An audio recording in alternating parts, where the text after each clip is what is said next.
तो hi hello, आप सभी हैं क्यूरियस भैया के साथ और अपने प्यारे से और सुंदर से प्लेटफॉर्म पर। कहाँ? क्यूरियस फॉर यू पर। ठीक है, शुरू करते हैं अपने एक्सरसाइज 3.3 के क्वेश्चन नंबर फर्स्ट का फिफ्थ पार्ट। ठीक है, ध्यान से सुनना। क्या कह रहा है कि दो इक्वेशन दिए गए हैं, इन दोनों इक्वेशन को बाई सब्स्टिट्यूशन मेथड से सॉल्व करो।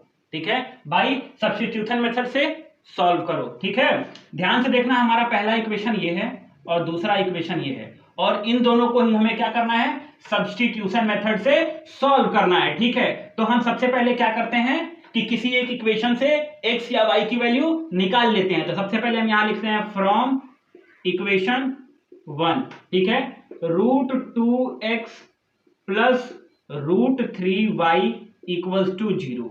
हम इससे निकालेंगे x की वैल्यू।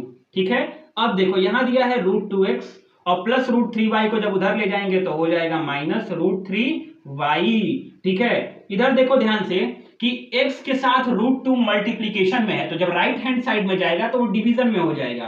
तो ये हो जाएगा x equals to minus √3y upon √2। ये हो गया तुम्हारा पहले इक्वेशन से x की वैल्यू हम लोगों ने फाइंड कर ली। अब इस x की वैल्यू को हमें कहां पुट कर देना है? दूसरे वाले इक्वेशन में पुट कर देना है। तो यहां लिख लेते हैं put value of x in equation second. मतलब दूसरे वाले इक्वेशन में हमें क्या करना है? पुट करना है किसकी वैल्यू? किसकी वैल्यू?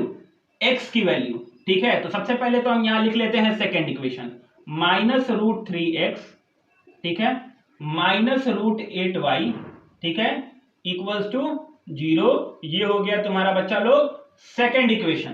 ठीक है, इसी x के जगह पे हमें ये वाली वैल्यू पुट करनी है। इस x के जगह पे हमें ये वाली वैल्यू पुट करनी है। ठीक है, तो देखना माइनस √3, ठीक है, माइनस √3 x के जगह पे हम लिख लेते हैं माइनस √3y, ठीक है, अपॉन √2, ठीक, ब्रैकेट क्लोज, माइनस √8y को हम लोग बच्चा लोग √8y1 भी लिख सकते हैं। ठीक है, इक्वल्स टू 0। ठीक, अब ध्यान से देखना, इस √3 माइनस √3 से अंदर वाले माइनस √3y को मल्टीप्लाई करेंगे। तो एक बात तुम जानते होगे हमेशा कि जैसे अगर मान लो √1 इंटू √1 दिया हो तो इसका वैल्यू आ जाता है, फाइनल आंसर रूट कट जाता है और आ जाता है 1।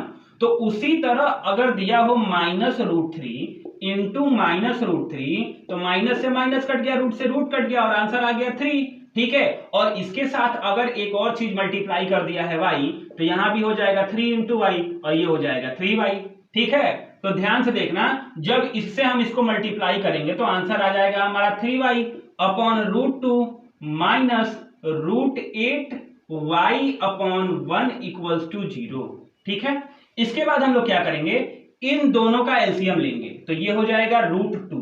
ठीक है, √2 से इसमें डिवाइड करेंगे, 1 टाइम में जाएगा, 1 से 3y में मल्टीप्लाई करेंगे, 3y हो जाएगा। ठीक, माइनस 1 से √2 में डिवाइड करेंगे तो √2 आएगा और √2 से जब √8 में मल्टीप्लाई करेंगे, देखो यहां √2 में जब √8 से मल्टीप्लाई करेंगे तो आ जाएगा हमारा √16 और इसी में अगर y से और मल्टीप्लाई हो जाता है तो यहां लिख देंगे रूट इंटू वाई, तो ये हो जाएगा √16y।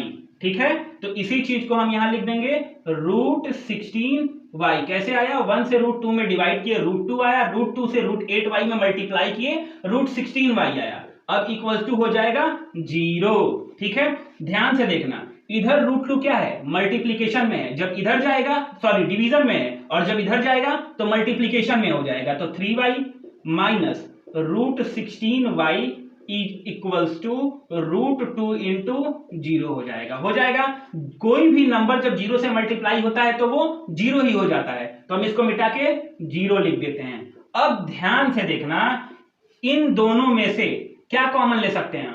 y को कॉमन ले सकते हैं। तो जब y को कॉमन लोगे तो अंदर बच जाएगा 3 माइनस √16 इक्वल्स टू 0।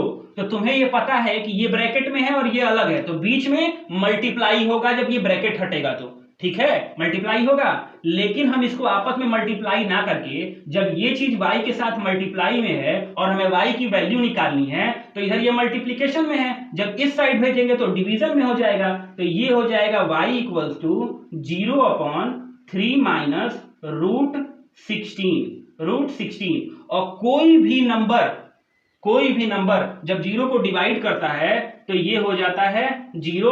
तो फाइनली तुम्हारी y की वैल्यू क्या आ जाती है, y की वैल्यू आ जाती है इसको सॉल्व करने से जीरो। अब इसी y के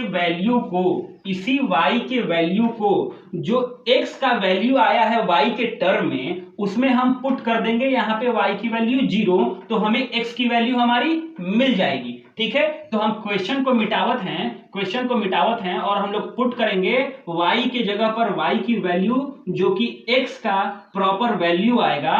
तो ध्यान से देखना, हम लोग यहां पुट करके देख लेते हैं। ठीक है, x की वैल्यू क्या दी गई है, x की वैल्यू दी गई है बच्चा लोग √3, ठीक है, अपॉन √2, और यहां ऊपर y है मतलब इंटू, तो y है तो y के जगह पे हम क्या लिख देंगे √3 इंटू जीरो। कहां से y की वैल्यू जीरो आई है, अपॉन √2, और जब ये आपस में मल्टीप्लाई होंगे तो ये हो जाएगा जीरो अपॉन √2, और जब भी जीरो में √2 से डिवाइड होता है या किसी नंबर से डिवाइड होता है तो फाइनली आंसर आ जाता है जीरो।